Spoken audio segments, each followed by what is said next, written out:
Action.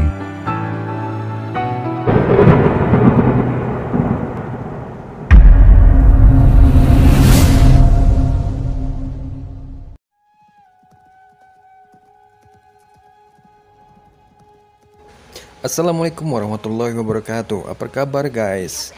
Semoga kita semua sehat dan selalu dalam perlindungan Allah Subhanahu wa taala. Amin. Di video kali ini kembali saya akan menginformasikan seputar film, lebih tepatnya alur cerita ya guys.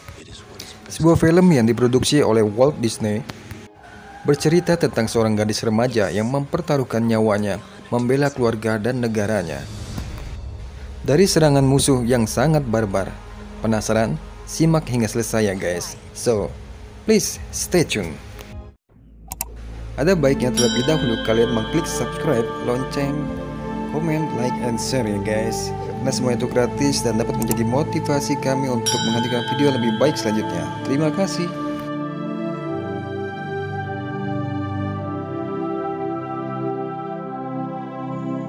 Mulan kecil terlahir dalam keluarga Hua. Ia hanya memiliki seorang adik perempuan, seorang ibu, dan seorang ayah yang bernama Huazu. Mewarisi darah ayahnya, Huazu, seorang laki-laki tua yang pernah mendapat penghargaan dari kekaisaran ini sebagai pahlawan terhormat dalam membela negaranya dengan kesetiaannya. Mulan memiliki kelebihan dibandingkan dengan anak-anak seusianya, yaitu memiliki tenaga chi yang luar biasa. Dinilai sebagai suatu kebanggaan karena memiliki keistimewaan dari nenek moyangnya. Huazu membiarkan Mulan kecil melatih dan mengembangkan tenaga chi-nya. Tapi tidak halnya dengan warga desa dan ibunya yang menganggap hal ini sebagai suatu aib.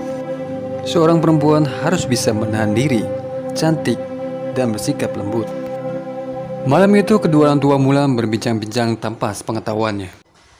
Mulan anak perempuan, bukan lelaki.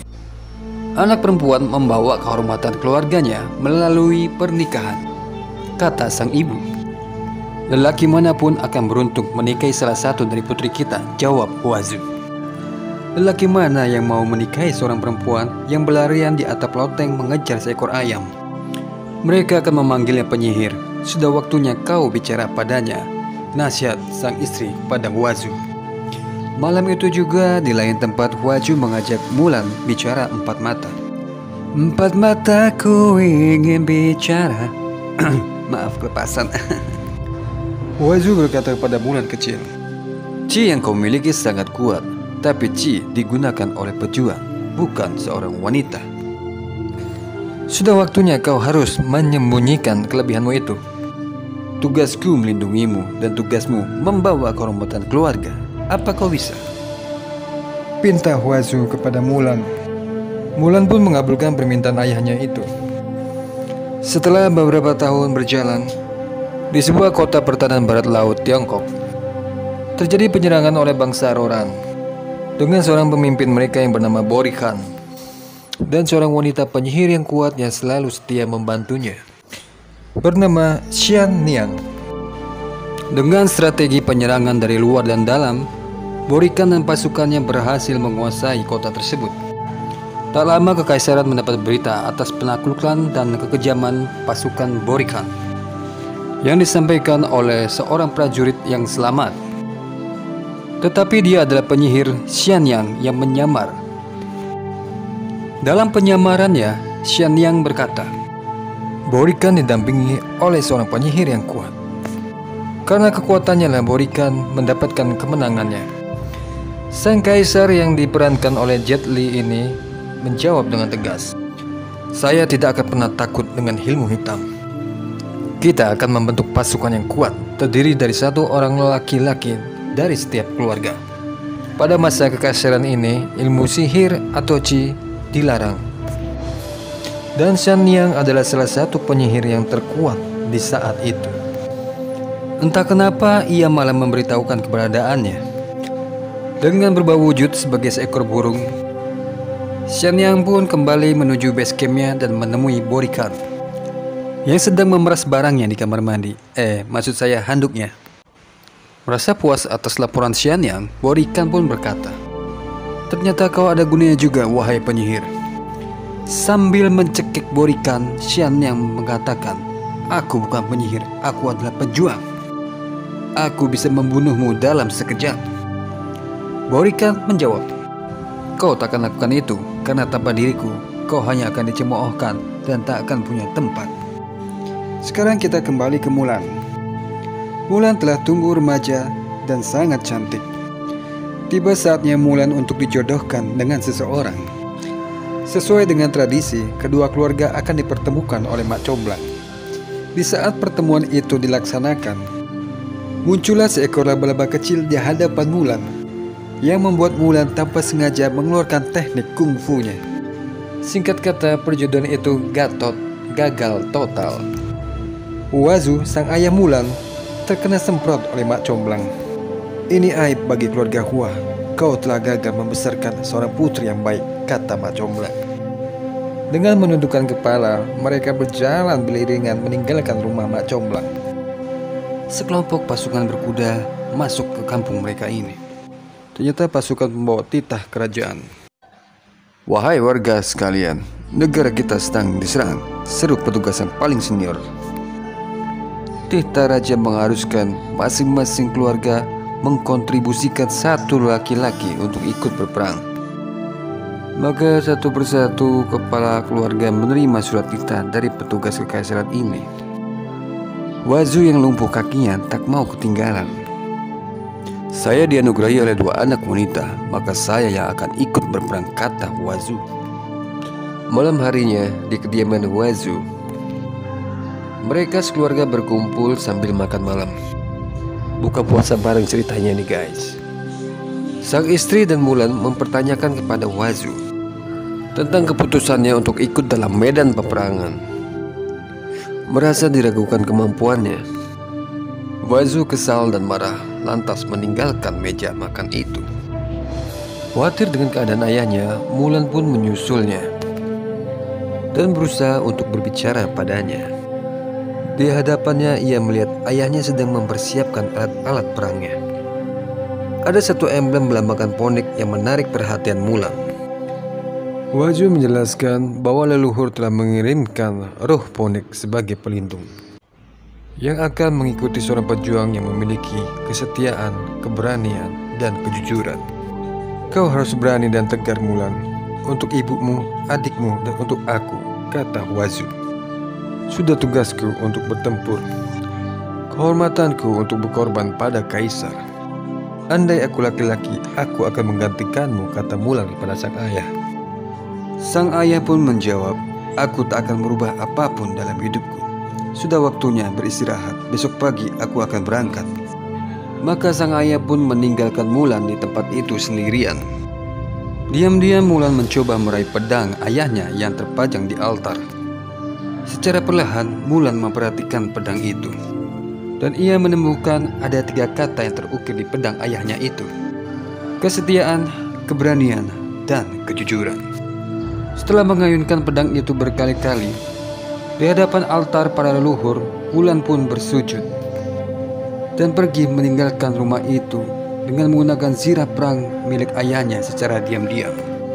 Tentu saja aksi Mulan ini membuat panik keluarganya di keesokan paginya. Di saat Huazu hendak mempersiapkan alat-alat perangnya, Huazu tidak menemukan apa-apa selain sisir rambut milik Mulan yang sengaja ditinggalkannya. Dan Huazu pun berdoa kepada roh burung ponik untuk melindungi Mulan. Dan benar saja, burung ponik itu pun menuntun Mulan yang tersesat menuju ke base camp militer kekaisaran. Singkat kata, Mulan pun bertemu dengan teman-teman barunya dan Komandan Tung yang diperankan oleh Donnie Yen ini. Di awal pertemuan, Komandan Tung menanyakan asal-usul pedang yang dibawa oleh Mulan, yang sempat dirampas oleh sang komandan ketika terjadi perselisihan antara Mulan dan salah satu rekan barunya. "Siapa namamu prajurit, dan apakah pedang ini milik keluargamu?" tanya komandan kepada Mulan. Mulan yang menyamar sebagai laki-laki ini menjawab, "Nama saya Huajun. Pedang ini milik ayah saya, Huazu." Setelah mendengar jawaban Mulan, Komandan Tung pun meninggalkan Mulan tanpa berkata apa-apa lagi. Tidak ada satupun orang yang mengetahui bahwa Mulan adalah seorang wanita di markas militer ini. Itu membuatnya merasa sangat canggung sekali.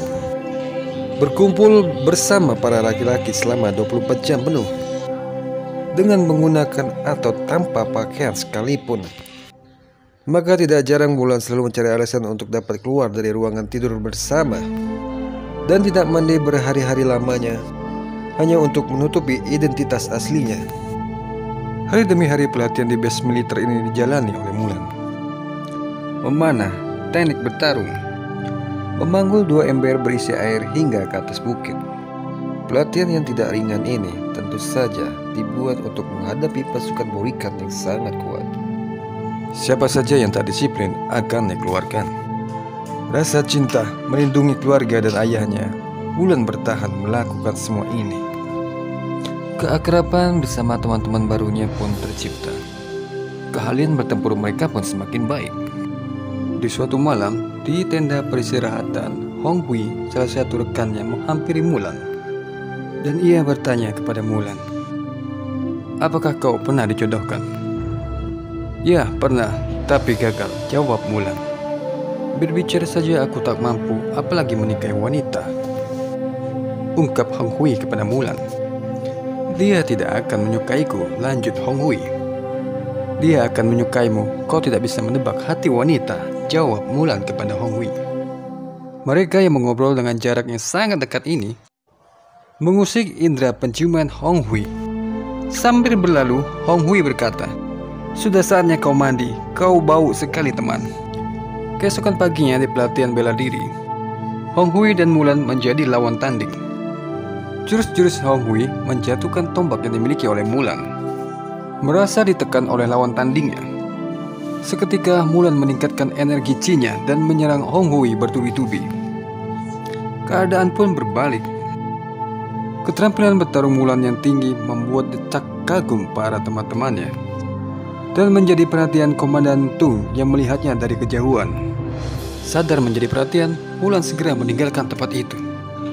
Diikuti oleh teman-temannya, sambil terkagum-kagum mereka mengatakan kepada Mulan, "Wah Jun, kau hebat."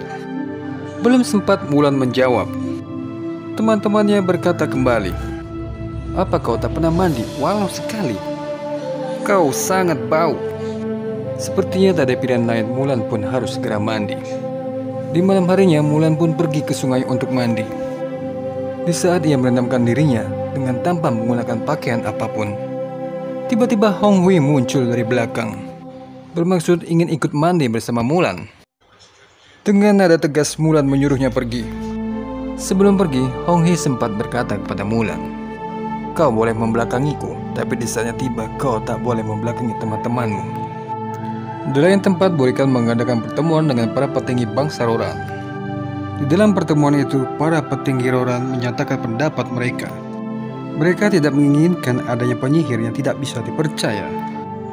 Tetapi dengan wibawa sebagai pemimpin, Borikan sekali lagi mampu meyakinkan para bawahannya bahwa si penyihir akan berguna untuknya dan akan setia padanya. Setelah itu, Xian Yang mendapat perintah baru dari Borikan untuk melakukan penyerangan. Kita kembali ke Mulan. Komandan Tung memanggil Mulan untuk datang ke ruangannya secara pribadi. Di dalam ruangannya, Komandan Tung berkata, "Wah Jun, aku merasakan bayangan pedang ayahmu pada dirimu. Jangan kau jadikan ini sebagai beban. Qi-mu sangat kuat. Kau harus mengembangkannya. Tetapi kenapa kau menyembunyikannya?" Setelah terdiam cukup lama, Mulan menjawab, "Aku tidak tahu." Mencoba mengikuti saran dari Komandan Tung. Sejak saat itu, Mulan mencoba membuka dan menggunakan tenaga Qi-nya. Dan hasilnya, semua pelatihan militer yang berat dapat dilakukannya dengan mudah dan sempurna. Sementara Mulan dan teman-temannya terus berlatih, Borikan dan pasukannya menyerang garnison. Satu persatu kota di sebelah utara dilumpuhkan oleh Borikan dan pasukannya. Dengan bantuan kekuatan Xian Yang, tak mustahil bagi bangsa Roran untuk menguasai daratan Cina. Baik Borikan dan Xian Yang memiliki rasa dendam yang sama terhadap Kaisar. Borikan ingin membalaskan dendam atas kematian ayahnya yang telah dibunuh oleh Kaisar. Sedangkan sang penyihir Xian Yang menginginkan kedudukan dan pengakuan atas dirinya setelah adanya larangan sihir di daratan Tiongkok yang menjadikan hidupnya terasingkan dan tak berarti ini. Di lain tempat di markas militer, Komandan Tung mempersiapkan pasukannya. Mulan dan teman-temannya diambil sumpah untuk setia, berani, dan jujur. Setelah dilakukan pengambilan sumpah tersebut, rasa bersalah terus menghantui Mulan karena selama ini ia telah membohongi semua orang bahwa sebenarnya dia adalah seorang wanita, bukan laki-laki. Mulan pun menemui Komandan Tung di ruangannya untuk mengakui semua itu. Didasari keikhlasan hatinya, Mulan pun berkata, "Komandan, ada yang membebani hatiku. Aku harus mengakuinya padamu." Belum selesai bicara, Komandan Tung memotong pembicaraan Mulan dan berkata, "Tak usah malu, ada rasa takut sebelum berperang. Kau orang baik. Mungkin nanti kau akan kupertemukan dengan putriku dan Mak Comblang tentunya." Melihat harapan besar komandan kepada dirinya, Mulan pun segera mengurungkan niatnya itu. Kemudian tiba waktunya Mulan dan teman-temannya atau Batalion 5 untuk bergerak dan bergabung dengan batalion lainnya di Garnison Stepa Gunung. Perjalanan mereka yang cukup jauh diwarnai dengan pemandangan yang mengharukan. Mereka menemui banyak mayat-mayat dari batalion lain yang telah dibantai. Setelah sampai di garnison dan bergabung dengan batalion-batalion lainnya, tersampai kabar bahwa Borikan dan pasukannya telah bergerak mendekat. Dengan selisih waktu hanya setengah hari saja. Dan Komandan Tung memutuskan seluruh pasukan untuk bergerak maju untuk mencegat pasukan Borikan di perjalanannya. Kedua belah pihak akhirnya bertemu di hamparan padang pasir yang luas. Genderang perang pun ditabung. Pasukan Borikan berkuda menyerang terlebih dahulu. Ketika pasukan Borikan memasuki jarak tembak, pasukan pemanah pun segera melepaskan panahnya. Melesat ke udara menghujani pasukan Borikan. Seketika itu juga Borikan dan beberapa pendampingnya berbalik arah, bermaksud meninggalkan arena pertempuran. Melihat hal ini, komandan memerintah pasukan sayap kiri untuk mengejarnya. Dan Mulan salah satunya yang ikut mengejar. Di saat aksi kejar mengejar terjadi, 7 orang dari pasukan sayap kiri tewas terkena panah. 2 orang melarikan diri. Hanya Mulan sendirianlah yang tersisa mengejar mereka. Dalam pengejarannya, tiba-tiba seekor burung elang menyerang Mulan dari atas. Mulan pun terjatuh dari kudanya. Ternyata burung itu adalah Xianyang yang berubah wujud. Sembari bangkit dari jatuhnya, Mulan berkata, "Kau adalah penyihir." "Dan kau siapa?" balas Xianyang. "Aku Huajun, prajurit kekaisaran." Seketika itu juga Mulan menebaskan pedangnya. Namun ketika jurus pedang Mulan dapat terbaca oleh Xianyang, dan ia pun mengunci tangan Mulan sambil berkata, "Kau pembohong. Tipuanmu melemahkanmu dan cimu," kata Xianyang. Mulan mencoba melepaskan diri dari kuncian Xianyang dan berhasil melukai telapak tangan Xianyang dengan satu jurus pedangnya. "Kalau begitu kau akan mati dalam kepura-puraan," tegas Xianyang sambil melayangkan sebuah shuriken yang mendarat tepat di tengah dada Mulan. Dan ia pun pergi meninggalkan Mulan. Keajaiban terjadi pada diri Mulan. Senjata mematikan milik Xianyang tidak melukai Mulan sedikitpun. Terlihat jelas oleh Mulan, roh Ponik telah melindunginya. Hal ini membuat ia yakin bahwa ia harus bangkit. Bangkit sebagai Mulan, bukan Huajun. Dengan memacu kuda sekencang-kencangnya, Mulan kembali ke medan pertempuran. Dengan menggunakan kemampuan dan chi-nya, pasukan barisan depan Borikan dibuatnya kocar-kacir dan melarikan diri. Tetapi keadaan menjadi genting. Ketika Xianyan turun tangan menggunakan kekuatan sihirnya, melemahkan dan memojokkan prajurit kekaisaran, dan menjadi sasaran empuk pasukan meriam dari kubu Borikan. Tak ingin kehilangan lebih banyak teman-temannya lagi, Mulan pun bergerak memutar ke belakang. Pasukan Borikan persis di bawah kaki bukit yang bersalju. Dari balik bebatuan, Mulan menjatuhkan mereka satu persatu dengan menggunakan panah. Dan Mulan mendapat serangan balik dari pasukan meriam Borikan. Bukan mengenai Mulan, serangan mereka justru menyebabkan longsor salju yang sangat dahsyat, yang menelan seluruh pasukan Borikan. Untungnya pasukan kekaisaran yang tidak terlalu dekat dengan kaki bukit sempat menyelamatkan diri. Hanya saja Hong Hui sempat terseret oleh longsor salju ini. Namun Mulan dengan segera menyelamatkannya. Setelah keadaan kembali normal, Mulan yang tidak ada di antara mereka dipertanyakan oleh komandan. "Di mana Hua Jun?" tanya sang komandan. Dari balik kabut yang tebal, Mulan berjalan menghampiri komandan dan bertekuk lutut dan berkata, "Aku Hua Mulan, maafkan aku." Komandan yang baru mengetahui Mulan adalah seorang wanita menjawab, "Kau penipu, kau telah mengkhianati resimen. Kau telah membawa aib pada keluarga Hua. Tipuanmu adalah rasa maluku. Mulai saat ini dan seterusnya kau diusir dari tentara kekaisaran. Aku lebih memilih dieksekusi potong Mulan. Jika kau menampakkan wajahmu lagi, keinginanmu untuk dieksekusi akan dikabulkan," jawab komandan. Mendengar jawaban komandan, Mulan pun pergi meninggalkan tempat itu. Rasa berputus asa, sedih dan kecewa bercampur aduk membuat Mulan menangis. Tak henti-hentinya di sebuah pebukitan yang tinggi.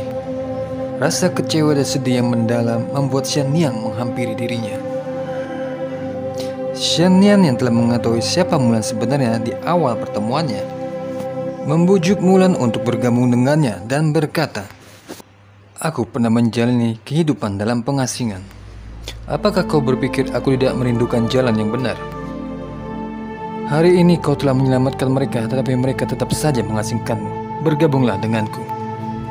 Mulan pun menjawab, "Aku tahu kedudukanku. Aku tahu tugasku, melindungi negara dan melindungi kaisar."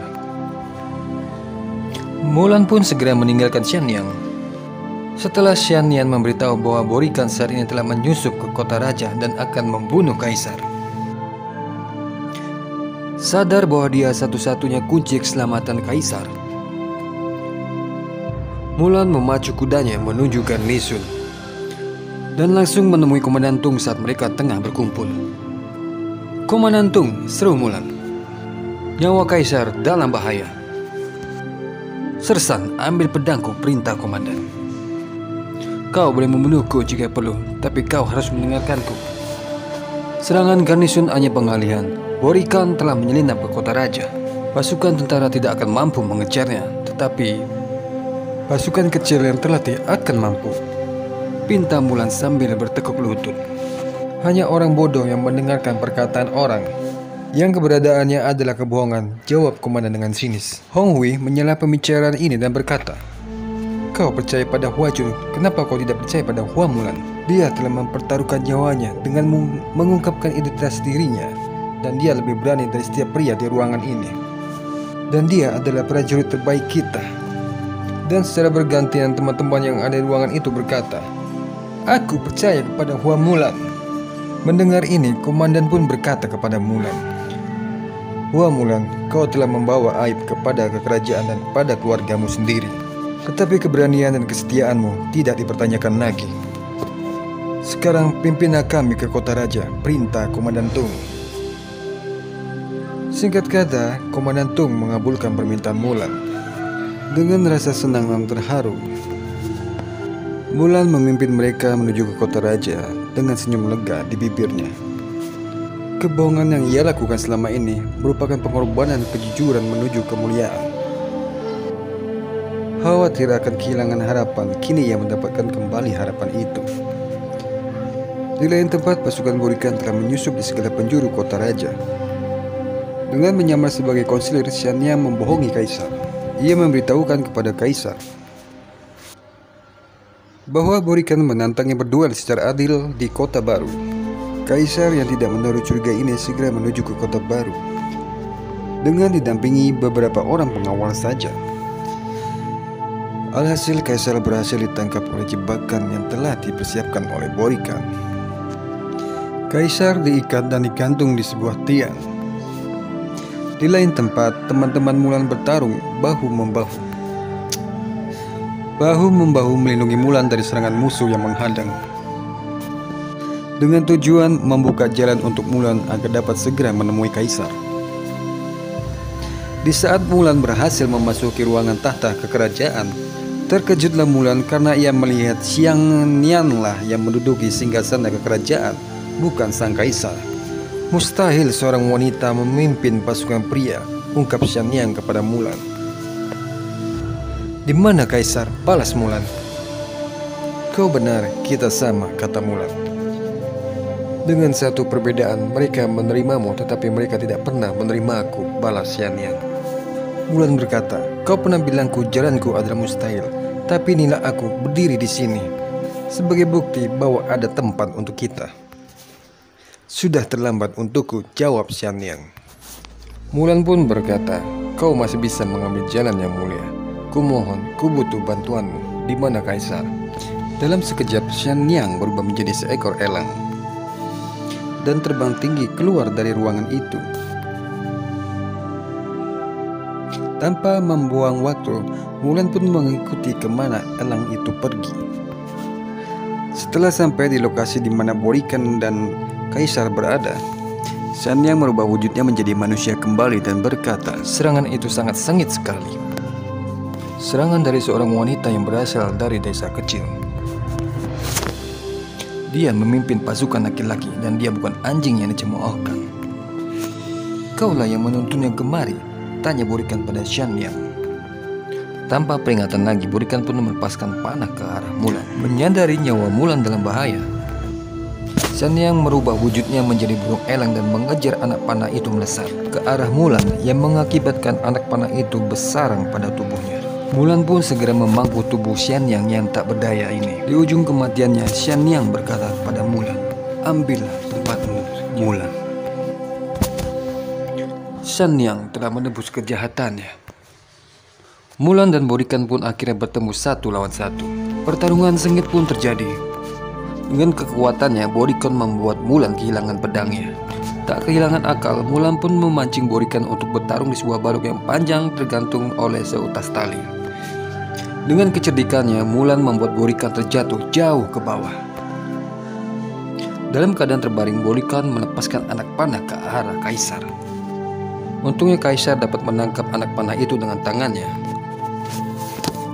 Dan dengan anak panah itu juga, Mulan menembakkan anak panah itu ke arah Borikan dengan kekuatan tendangannya. Borikan pun tewas dengan dendam yang tak terbalaskan. Singkat cerita, kerajaan merayakan atas kemenangan ini. Mulan pun dipanggil ke dalam gedung singgasana kerajaan. Di hadapan semua orang dan anggota kerajaan, Kaisar berkata kepada Mulan, "Wah Mulan, kau telah menyelamatkan orang-orang dan aku berhutang nyawa padamu. Sebagai ucapan terima kasih atas pengabdian dan dedikasimu, aku mengundangmu untuk mengambil tempatmu sebagai petugas dalam pengawal Kaisar." Namun tawaran Kaisar itu ditolak oleh Mulan. Mulan berkata, "Saya meninggalkan rumah dalam kegelapan dan mengkhianati kepercayaan keluarga saya. Saya membuat pilihan yang mempertaruhkan aib mereka. Oleh karena itu saya harus pulang untuk menebus kesalahan ini." "Baiklah, Hua Mulan," Kaisar menjawab. "Pengabdian kepada keluarga adalah kebajikan yang penting," tambah Kaisar. Setelah itu Mulan berpamitan dan kembali ke desanya. Kembalinya Mulan ke desanya disambut hangat oleh adik dan ibunya. Mereka berpelukan, tertawa, menangis melepas rindu. Tak lama, Huazu sang ayah muncul di hadapan Mulan.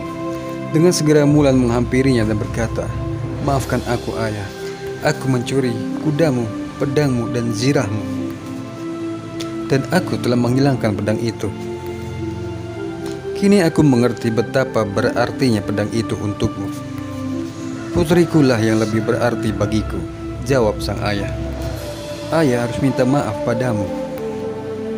Keangkuhan ayah yang bodoh yang mendorongmu untuk pergi. Ungkap Huazu penuh sesal dan memeluknya. Ketika itu juga Komandan Tung dan pasukannya datang sambil berkata, "Halo teman lama. Tung Yong, aku merasa terhormat menerimamu dan pengawal kaisar. Namun jika kau datang kemari untuk mendisiplinkan Mulan, kau harus melewatiku dulu," ungkap Huazu. "Aku rasa itu tidak perlu," jawab Komandan Tung. Seorang pengawal raja dengan sebuah kotak menghampiri Mulan. Kemudian dengan lantangnya Sersan berkata, "Di bawah perintah yang mulia sang raja, kami mempersembahkan hadiah ini untuk Hua Mulan. Dia telah menyelamatkan dinasti. Seluruh kerajaan berhutang padanya. Dia telah membawa kehormatan kepada leluhurnya, keluarganya, desanya, dan negaranya," kata Komandan Tung. Spontan saja keluarganya dan warga desa terkejut dan bergembira mendengar kabar ini. Sebuah pedang yang indah berukiran kesetiaan, keberanian, dan kejujuran, dan pengabdian kepada keluarga. Sebuah pedang yang mencerminkan seorang pejuang yang akan menjadi seorang pemimpin dan akan menjadi sebuah legenda.